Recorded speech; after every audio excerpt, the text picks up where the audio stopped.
Heart attack. దీనివలన మనిషి ప్రాణాలకు ముప్పు అని మనకు తెలుసు.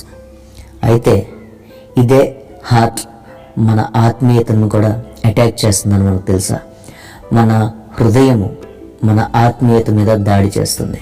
ఆదికాండము 6వ అధ్యాయం 5వ వచనం ప్రకారం మనుషుని యొక్క గుండె మొదటి నుండి బాల్యం నుండి కేవలం చెడ్డదని దేవుని వాక్యం చెప్తుంది.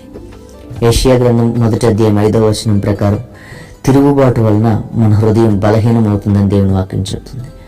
కాబట్టి ఈ గుండెని బాగు చేయడానికి దేవుడు ఇష్టపడుతున్నాడు, లేదంటే అది చాలా ప్రమాదం. కాబట్టి అన్నిటికంటే ముఖ్యంగా నీ హృదయంను భద్రంగా కాపాడుకో. మనుషుని హృదయంలో నుండి దురాలోచనలు, జారత్వములు, దొంగతనములు, నరహత్య, వ్యభిచారము, లోభం అనేటువంటి అనేకమైన పాపాలు ప్రవహిస్తూ ఉన్నాయంట. ఈ హృదయాన్ని కాపాడుకోకపోతే నీ ఆత్మకు ప్రమాదం అని మర్చిపోకు.